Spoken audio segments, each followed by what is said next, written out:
दोस्तों 2026 में सावन कब से कब तक है? सावन 1 महीने के पड़ेंगे या 28 दिन के?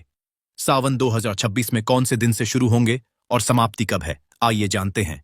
ओम नमः शिवाय। सावन का पवित्र महीना और सोमवार का पावन दिन महादेव को रिझाने का सबसे उत्तम अवसर होता है। लेकिन क्या आप जानते हैं कि हमारी एक अनजानी गलती भी भोलेनाथ को रुष्ट कर सकती है? आज हम शास्त्रों के अनुसार समझेंगे कि सावन सोमवार की पूजा में किन चीजों को भूलकर भी शिवलिंग पर अर्पित नहीं करना चाहिए और किस सही विधि से अभिषेक कर हम शिव कृपा के पात्र बन सकते हैं। आइए मिलकर इस पावन सफर की शुरुआत करते हैं। शिव परिवार की जय हो। हर हर महादेव। सावन सोमवार में शिवलिंग पर भूलकर भी ना चढ़ाएं यह 5 चीज। आज हम इस वीडियो में जानेंगे कि शिवलिंग पर क्या नहीं चढ़ाना चाहिए और क्या नहीं, और वह ऐसी कौन सी चीज है जिसे चढ़ाने से महादेव क्रोधित होते हैं और आपको पाप भी लग सकता है। तो शिवलिंग पर आपको भूलकर भी यह चीज नहीं चढ़ता है। तो आज हम सावन सोमवार में शिवलिंग पर ऐसी वह कौन सी वस्तुएं हैं जो बिल्कुल भी नहीं चढ़ाना चाहिए, और मैं उन माताएं और बहनों से भी कहना चाहता हूं कि आप भी उन चीजों को अवश्य ही पहले ही जान लें, क्योंकि यह जानना सबके लिए बहुत ही ज्यादा जरूरी होता है कि शिवलिंग पर ऐसी कौन सी चीज है जो हमें भूलकर भी नहीं चढ़ाना चाहिए। क्योंकि हम कभी कभी जाने अनजाने में ऐसी गलती कर देते हैं जो कि बहुत ही बड़ी गलती हो जाती है, और हम सोचते भी नहीं है कि हमने इतनी बड़ी गलती कर दी। भक्तों, शिवलिंग पर चढ़ने और न चढ़ने योग्य वस्तुओं को लेकर शास्त्रों में और प्राणों में स्पष्ट नियम बताए गए हैं। शिवलिंग की पूजा करते समय इन नियमों का पालन करना बहुत जरूरी माना जाता है। कहा जाता है कि शास्त्रों में बताया गया है कि शिवलिंग पर ऐसी वस्तुएं होती हैं जिन्हें हमें बिल्कुल भी नहीं चढ़ाना चाहिए, क्योंकि इससे महादेव रुष्ट हो जाते हैं और आपको पाप के भागीदार भी बनना परख सकता है। तो भक्तों, आपको ऐसी गलती बिल्कुल भी नहीं करना है। तो सबसे पहले हम यह जानेंगे कि जो 2026 में सावन सोमवार PRH रहे हैं वह किस किस तारीख को पड़ रहे हैं, क्योंकि अक्सर सावन सोमवार में ही पूजा पाठ किया जाता है और शिवलिंग पर अब भी चीजों का इस्तेमाल किया जाता है जिसके द्वारा यह गलतियां हो जाती हैं। तो भक्तों, सबसे पहले तुलसी के पत्ते। तुलसी के पत्ते हमें शिवलिंग पर भूलकर भी नहीं चढ़ाना चाहिए, चाहे शिव जी की कितनी ही बड़ी पूजा पाठ क्यों ना चल रही हो, परंतु शिवलिंग पर भूलकर भी तुलसी के पत्ते अर्पित नहीं करना चाहिए। इससे शिव जी रुष्ट हो सकते हैं और आपको पाप लग सकता है। तो भक्तों, ध्यान रखें कि जो एकादशी होती है उसे दिन तुलसी के पत्ते को तोड़ना भी वर्जित माना जाता है। तो आपको तुलसी के पत्ते नहीं तोड़ना चाहिए और ना ही शिवलिंग पर अर्पित करना चाहिए। खासकर सावन के महीने में तो बिल्कुल भी नहीं करना चाहिए। यह काफी ज्यादा हिंदू शास्त्र में गलत माना जाता है। कहा जाता है कि तुलसी के पत्ते भगवान विष्णु को अर्पित किए जाते हैं, जो कि शिव जी को नहीं किए जाते।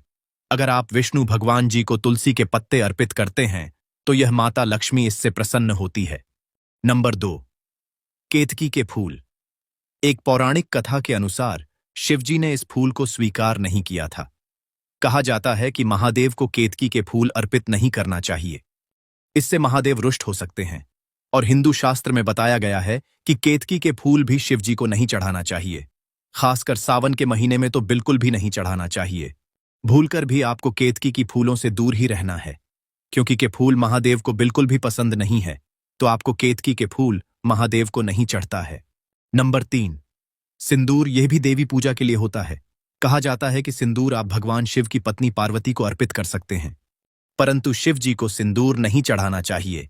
कई महिलाएं एक गलती कर देती हैं कि सिंदूर से महादेव को तिलक कर देती है, पर उन महिलाओं को ऐसा नहीं करना चाहिए। कहा जाता है कि सिंदूर माता पार्वती के लिए ही अर्पित करना चाहिए।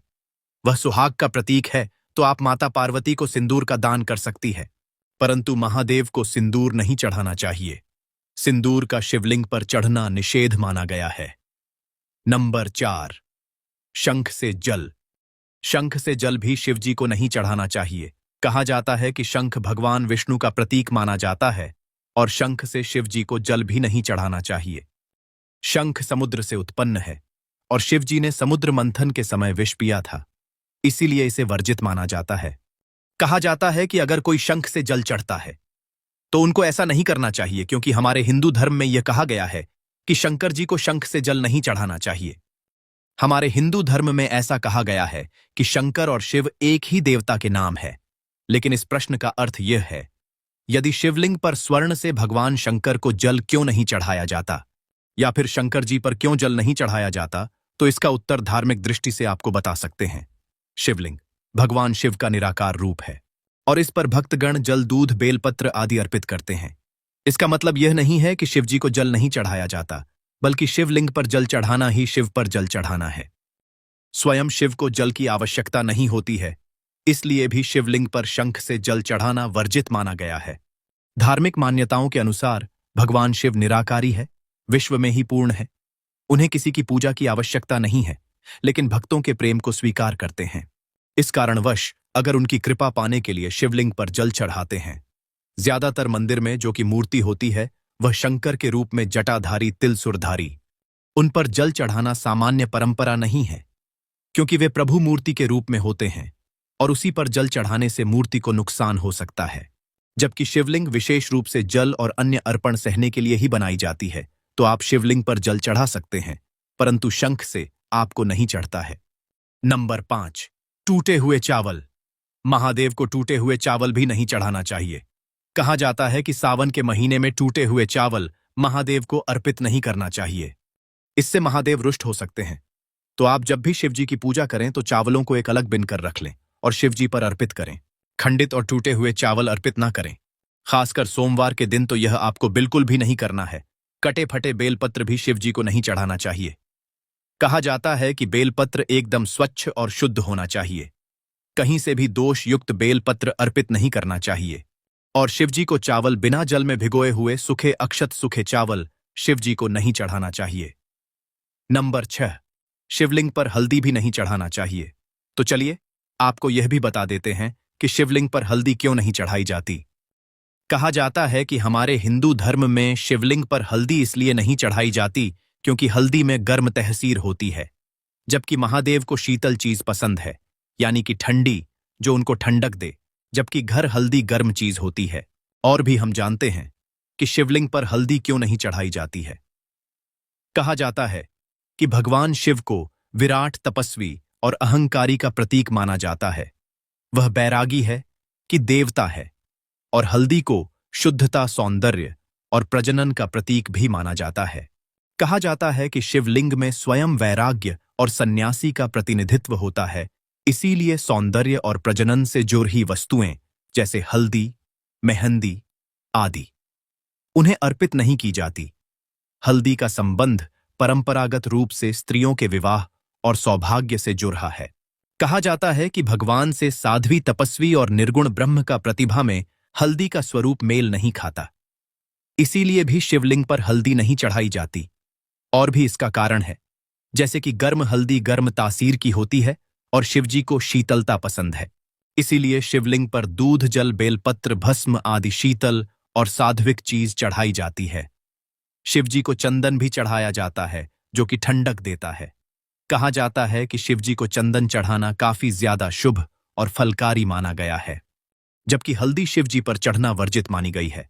शास्त्रों और परंपराओं के अनुसार हल्दी शिवलिंग पर चढ़ना वर्जित मानी गई है। हालांकि सभी प्रमाणों में स्पष्ट वर्णन नहीं है, परंतु अधिकतर शिव परंपराओं में यह कहा गया है कि शिवलिंग पर हल्दी नहीं चढ़ाने चाहिए। कुछ परंपराओं में यह वर्णन किया गया है कि भारत शिवलिंग या फिर काले पत्थर के शिवलिंग पर आप हल्दी चढ़ा सकते हैं।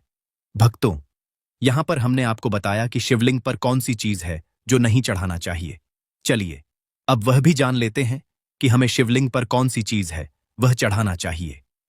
शिवलिंग पर चढ़ने का धार्मिक महत्व होता है और वह यह श्रद्धा और भक्ति का प्रतीक माना जाता है। हिंदू धर्म ग्रंथों के अनुसार शिवलिंग पर कुछ विशेष वस्तुएं चढ़ाने से विशेष फल की प्राप्ति होती है। सबसे पहले तो शिवलिंग पर एक लोटा जल आपको सावन के महीने में जरूर ही चढ़ाना चाहिए, क्योंकि भगवान से इतने भोले हैं कि वह एक लोटा से ही प्रसन्न हो जाते हैं। अगर कोई सच्ची श्रद्धा से एक लोटा शिवलिंग पर चढ़ा देता है तो समझिए भगवान से उसने प्रसन्न कर लिया। सबसे सामान्य और पवित्र चढ़ना है जल। शांत भाव से जल अर्पित करने से मन को शांति मिलती है। कच्चा दूध भगवान शिव को कच्चा और शुद्ध ठंडा दूध सब्जी को बहुत प्रिय है और इससे सौभाग्य और सुंदरता की प्राप्ति होती है।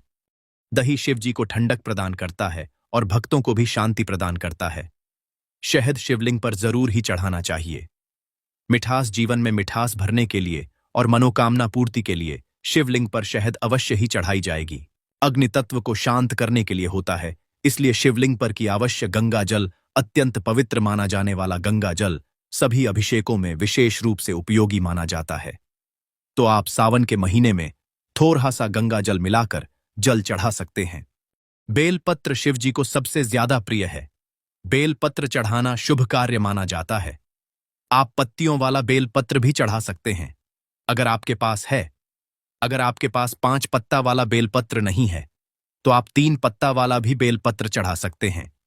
धतूरा और आप थोड़ेड़ के फूल भी शिव जी को बहुत पसंद है, तो आप शिव जी को धतूरा और आंकरहे के फूल भी सावन के महीने में अवश्य चढ़ाएं। विश्व तत्व भी शिव जी को अत्यंत प्रिय है। इन्हें विशेष रूप से नाग पंचमी यहां पर सावन में ही चढ़ाया जाता है। कहा जाता है कि सावन के महीने में तो शिव जी का सबसे प्रिय जो है वह हैना को भी दूध पिलाना काफी ज्यादा शुभकारी माना जाता है। तो अगर आपके पास कहीं भी स्वामी वगैरह है तो आप सावन के महीने में उसे पर दूध अवश्य ही चढ़ाइए। भस्म शिव जी का प्रमुख श्रृंगार है। भारत में विभूति, मोक्ष और वैराग्य का प्रतीक कहा जाता है कि सावन के महीने में शिव जी को ठंडक प्रदान करने वाली भस्म जरूर ही चढ़ाई। सफेद फूल जैसे कि चमेली, कुंडबिल आदि भी शिव जी को जरूर चढ़ाना चाहिए। शिव जी को सफेद रंग के फूल अधिक प्रिय माने जाते हैं। कहा जाता है कि उनकी प्रिय फूल सफेद कलर की ही होती है। तो आप हो सके तो सावन के महीने में उनका सफेद फूल अर्पित अवश्य करें। तौबा। तो यहां पर हमने आपको बताया कि हमें कौन सी चीज चढ़ाना चाहिए और कौन सी नहीं चढ़ाना चाहिए। चलिए अब यह जानते हैं कि सावन के महीने में शिवलिंग की पूजा किस तरीके से करना चाहिए। संपूर्ण पूजा विधि भी आज हम इस वीडियो में जानेंगे। हम कि सावन की सोमवार के दिन हमें किस प्रकार से घर पर पूजन करना होता है, पूरे सावन के महीने में किस तरीके से पूजन करना होता है और भोलेनाथ को हम कैसे प्रसन्न कर सकते हैं, आज हम इस वीडियो में इन सभी के बारे में बताएंगे। सोमवार का दिन भगवान भोलेनाथ को अत्यधिक प्रिय होता है और कहा जाता है कि सावन के महीने को प्यार का महीना भी कहा जाता है, क्योंकि इस महीने में अगर कोई पूरे श्रद्धा भाव से महादेव की पूजा करें तो उसको भोलेनाथ की कृपा प्राप्त होती है और माता पार्वती भी बहुत ही ज्यादा प्रसन्न होती है। इस दिन भगवान भोलेनाथ के लिए व्रत किए जाते हैं। कई लोग तो पूरे सावन का व्रत रखते हैं और कई लोग ऐसे होते हैं जो सिर्फ 4 सोमवार का ही व्रत करते हैं। परंतु यह तो खुद पर डिपेंड करता है कि किसको कितने सावन सोमवार व्रत करना है और क्या वह पूरी सावन सोमवार भी व्रत रख सकते हैं। और इस पर भी अगर सावन का महीना जो है वह भगवान भोलेनाथ को अत्यधिक प्रिय है। पूरे सावन मास में पढ़ने वाले सभी सोमवार, प्रदोष और शिवरात्रि जो है वह भगवान भोलेनाथ की पूजा अर्चना के लिए बहुत ज्यादा विशेष होते हैं। तो देखिए, इस दिन सुबह सवेरे नित्य कर्मों से स्नान आदि करके निवृत्त होकर साफ स्वच्छ वस्त्र धारण करें और हो सके तो भक्तों नहाने के पानी में आप थोड़ा सा गंगा जल मिला लें। 1 से 2 बूंद गंगा जल की जरूर शामिल करें। इससे गंगा जल स्नान माना जाता है। और इस दिन हो सके तो सफेद कलर के वस्त्र धारण न करें, हो सके तो हरे रंग की वस्त्र धारण करें। हरा रंग महादेव को अति प्रिय है। कहा जाता है कि सावन के महीने में हरे रंग पहनना काफी ज्यादा शुभ माना जाता है।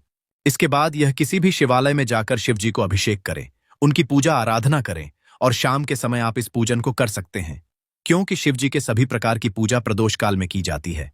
और अगर शाम को समय ना हो तो आप सुबह भी पूजन को कर सकते हैं। तो इस प्रकार से चौकी पर सफेद या हरे रंग का हम वस्त्र बढ़ा लेंगे और अक्षतों का यह फूलों का एहसान देते हुए यहां पर हम शिव परिवार को विराजमान कर लेंगे। अब देखिए, हम शिव जी का अभिषेक यह तो आप स्वास्तिक बना लीजिए। यहां पर मैं ओम बना रहा हूं, अब हमें लेना है और बेलपत्र का आसन देते हुए यहां पर हम शिवलिंग को विराजमान कर लेंगे। आप किसी भी तरह का शिवलिंग ले सकते हैं, पत्थर का, स्पिक का। यह अगर आपके पास नर्मदेश्वर है तो उन्हें विराजमान करके पूजन कर सकते हैं। और अगर शिवलिंग ना हो आपके घर में तो आप मिट्टी से भी, यानी वाला भाग जो है वह उत्तर दिशा होना चाहिए और शिवलिंग की जलहरी भी दांडी वाले भाग की तरफ, यानी उत्तर दिशा की ओर होनी चाहिए। फिर धूप रख लेंगे और इसके बाद अपनी पूजा को शुरू करेंगे। फिर उसे शुद्ध जल से भरिए। इसके बाद इस प्रकार से 4 बार जल छोड़ते हुए हम शिव जी का अभिषेक करेंगे। और हो सके आप जिस पत्र से अभिषेक कर रहे हैं उसमें गंगा जल की 2 से 3 बने अवश्य शामिल करें, क्योंकि गंगा जल से अभिषेक करना काफी ज्यादा शुभकारी माना जाता है। कहा जाता है कि सावन के महीने में अगर आप गंगा जल से अभिषेक करते हैं तो महादेव उससे अधिक प्रसन्न होते हैं। भक्तों, आप सबको यह तो पता ही होगा कि इस बार जो कुंभ का मेला लगा था उसमें से सब लोग गंगा जल लेकर आए हैं। तो आप उसे गंगाजल का इस्तेमाल इस पूजन में कर सकते हैं। आपको ज्यादा नहीं, बस ओनली ऑन 2 से 3 गुना ही डालना है। और अभिषेक करते समय ओम नमः शिवाय, ओम नमः शिवाय, इस तरह से आप मंत्र जाप करते रहें। और जल से अभिषेक करने के बाद यहां पर मैंने पंचामृत लिया है, यानी दूध उत्पादन की प्राप्ति है, तो अलग अलग वस्तुओं से अभिषेक शिव जी का किया जाता है शिव जी को। और जल से आप अच्छे प्रकार से अभिषेक करें। शिवलिंग को तुलसी जी के गमले को छोड़कर अन्य किसी भी पौधे के गमले में या किसी भी पवित्र पेड़ की जड़ में आप इसे डाल सकते हैं। अब देखिए, गंगाजल और फूलों की सहायता से स्थान के भाव से हम सभी को चिता देंगे और जो कि कभी पवित्रीकरण कर लेंगे। अब अवश्य की भावना से यहां पर हमने कलवा अर्पित कर दिया है सभी को। अब इसके बाद सबसे पहले हम प्रथम पूज्य गणपति जी को तिलक करेंगे, चंदन रोली अक्षत अर्पित करेंगे, लाल रंग का गुलाब और 2 को स्थापित करके हम साथ ही जनेऊ अर्पित कर देंगे। और देखिए, अगर आपके घर पर शिवलिंग ना हो तो देखिए, सबके घरों में शिवलिंग नहीं होता, तो आप बेलपत्र, शमी पत्र और आंकरहे के पौधे के गमले में किस तरह से मिट्टी से शिवलिंग का निर्माण करें और उनका पूजन करें और साथ ही विसर्जन करें। इसकी वीडियो ऑलरेडी हमारे चैनल पर है, लिंक आपको डिस्क्रिप्शन में दे दूंगा मैं। क्योंकि देखिए, बहुत से लोग पूरे सावन के महीने में हर रोज पार्थिव शिवलिंग का निर्माण करके भोजन और विसर्जन करते हैं। तो यहां पर देखिए, सभी को हमने चंदन रोली से तिलक कर दिया है। शिवजी को हम सिर्फ चंदन से तिलक करेंगे, उन्हें रोली सिंदूर कुमकुम से नहीं की जाती। अब इसके साथ ही देखिए, शिवलिंग को भी हम वस्त्र की भावना से कर देंगे और चंदन का त्रिकुंड लगाकर फिर हम उनका श्रृंगार कर लेंगे, होता है। और इसके साथ ही देखिए, उन्हें अक्षत अर्पित कर देंगे। देखिए, जो भी पूजा में आप चावल प्रयोग करें वह टूटा फूटा ना हो, आपका चावल होना चाहिए। कहा जाता है कि शिवलिंग पर खंडित चावल नहीं चढ़ाए जाते, तो इस बात का विशेषकर ध्यान रखें कि चावलों को थोड़ा गीला करके आप शिवलिंग पर अर्पित करें। और इसके बाद हमें लेने हैं कुछ बेलपत्र। तो इस प्रकार से देखिए, डांडी तोड़कर चंदन से ठीक कर चिकनी साइड से हम बेलपत्र को समर्पित करेंगे। आप जब बेलपत्र समर्पित करें, उससे पहले आप जो बेलपत्र होता है उसे पर कुछ ना कुछ अवश्य लिखकर अर्पित करें। उस पर ओम का चिन्ह बना लें या फिर राम लिख लें। आपको उसके ऊपर कुछ ना कुछ लिखना है। अगर आप कुछ ना लिख रहे हैं तो उसे पर थोड़ा सा तिलक लगा लें चंदन का, और उसी पर थोड़े से अक्षत रख लें और उसके बाद शिव जी को अर्पित करें। आंकरहे के पत्ते हो अगर आपके पास तो आपको अर्पित करें, धतूरा अर्पित करें, और बेलपत्र आप 1-2 बेलपत्र जितनी इच्छा हो उतने बेलपत्र अर्पित कर सकते हैं। इसके साथ यहां पर हम शमी पत्र अर्पित कर देंगे। भक्तों, ऐसा माना जाता है कि एक शमी पत्र 1000 बेलपत्र के बराबर होता है। कहा जाता है कि शमी पत्र अगर सावन के महीने में कोई व्यक्ति शिवलिंग पर चढ़ा रहा है तो उसकी मनोकामना अति शीघ्र ही पूर्ण हो जाती है। और ऐसा माना जाता है कि शमी पत्र में साक्षात भोलेनाथ का वास माना जाता है। अगर आप सावन के महीने में एक शमी पत्र का पत्ता महादेव को अर्पित करते हैं तो महादेव आपसे बहुत ही ज्यादा प्रसन्न होते हैं। तो आप सावन के महीने में एक शमी पत्र भगवान भोलेनाथ को जरूर अर्पित करें। और आपको उसे किस तरीके से अर्पित करना है, जरूरी नहीं है कि जिस वक्त उसको तोड़ा जाए इस वक्त शिवजी को अर्पण करना है। आप रात के वक्त इसको तोड़ कर रख सकते हैं और सुबह भोलेनाथ को इसको चढ़ा सकते हैं। आपको इसको धोना नहीं है, स्वच्छ नहीं करना है, तोड़ करके रख लेना है। और एक जरूरी नहीं है जितनी वस्तु है हमने अर्पित की है उतनी ही आप करें। ऐसा कुछ नहीं है कि भगवान भोलेनाथ तो एक लोटा से ही प्रसन्न हो जाते हैं। अगर मन में सच्ची श्रद्धा है तो अगर कोई एक लोटा जल भी भगवान शिव पर अर्पित करता है तो उसको भी महादेव खुशी खुशी मान लेते हैं। आपको सच्चे मन और श्रद्धा से अर्पित कर सकते हैं, वरना भगवान भोलेनाथ तो इतने भोले हैं, सभी को हमने पुष्पित कर दिए हैं। जो भी मिठाई मिष्ठान मेवा फल आपके घर पर उपलब्ध हो उनका भोग लगा लो। श्रावण सोमवार की व्रत कथा को पढ़ लेंगे या सुन लेंगे। तो इस प्रकार से कथा संपन्न करने के बाद हाथ के पुष्प या अक्षत को भगवान के चरणों में छोड़ देंगे।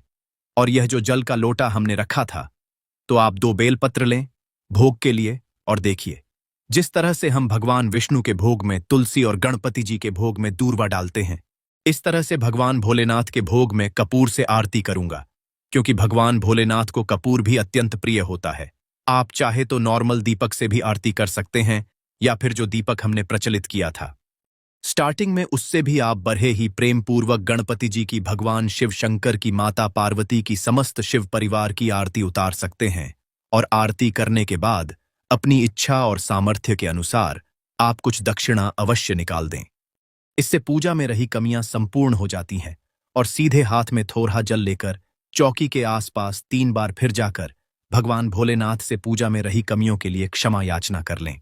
तो उम्मीद करते हैं सावन सोमवार को जरूर पसंद आएगी। वीडियो अगर अच्छी लगी हो तो इसे लाइक शेयर करें और इसी तरह की वीडियो देखने के लिए चैनल को सब्सक्राइब कर लें। भक्तों, जाते जाते हम यहां पर आपको एक महत्वपूर्ण जानकारी भी दे देते हैं। सावन मास में शिवलिंग पर क्या चढ़ाने से कौन सा लाभ प्राप्त होता है, तो चलिए वह भी जान लेते हैं। हमने इतनी पूजा पाठ की है और हमें इस बात का तो ज्ञान होना ही चाहिए कि हमें किस चीज पर चढ़ाने से कौन सा लाभ प्राप्त होता है। तो सबसे पहले बेलपत्र, जो आमतौर पर हर कोई शिवजी पर बेलपत्र चढ़ता है, तो बेलपत्र चढ़ाने से सभी संकटों से मुक्ति मिल जाती है। शक्कर, अगर कोई सावन के महीने में शक्कर चढ़ता है तो उसे सुख और सौभाग्य की प्राप्ति होती है। दूध, अगर कोई एक लोटा शिवलिंग पर दूध चढ़ता है तो उसकी मानसिक शांति प्राप्त होती है। इलायची, अगर कोई भगवान शिव को इलायची चढ़ता है सावन के महीने में तो उसे हमेशा के लिए दरिद्रता दूर हो जाती है। चावल, अगर कोई चावल शिवलिंग पर चढ़ता है तो उसे धन की प्राप्ति होती है। अगर कोई बहुत दिनों से धन से संबंधित उससे कोई संबंधित परेशानी है, कर्ज बहुत हो रहा है, तो शिवलिंग पर चावल जरूर बताएं। और चावल एकदम शुद्ध और स्वच्छ होना चाहिए, टूटे कटे फटे ना होना चाहिए। इसके साथ ही गाय का घी, अगर आप शिवलिंग पर गाय का घी चढ़ा रहे हैं तो आपको कामयाबी और तेज की प्राप्ति होगी। केसर शिवलिंग पर चढ़ने से दाम्पत्य जीवन में प्रेम की भावना बढ़ती है। साथ ही शहद सुंदरता और आकर्षण का प्रतीक माना जाता है। कहा जाता है कि अगर आप शिवलिंग पर शहद चढ़ाते हैं तो इससे आपकी सुंदरता और आकर्षक में बढ़ोतरी होगी। दही, खुशी और आनंद का प्रतीक, दही चढ़ाने से आपके मन में खुशी और आनंद की अनुभूति होती है। इत्र, लोगों से मुक्ति और धर्म में लाभ की प्राप्ति होती है। बाला, शिवलिंग पर चढ़ने से धन और लंबी उम्र होती है। काला तिल चढ़ाने से विजय और पितरों की कृपा, पितरों को भौतिक सुख शांति मिलती है। गेहूं, शिवलिंग पर गेहूं चढ़ाने से संतान सुख की प्राप्ति होती है। धतूरा, शिवलिंग पर धतूरा चढ़ाने से शिवजी अति प्रसन्न होते। दोस्तों, महादेव तो सिर्फ एक लोटे जल और सच्ची श्रद्धा से ही प्रसन्न हो जाते हैं, बस मन में कोई छल नहीं होना चाहिए। अगर आज की यह जानकारी आपको मददगार लगी हो तो वीडियो को एक लाइक जरूर कर दें और ऐसी ही और धार्मिक जानकारियों के लिए हमारे चैनल को सब्सक्राइब करना न भूलें। सावन के इस पावन महीने की आप सभी को ढेर सारी शुभकामनाएं। हर हर महादेव।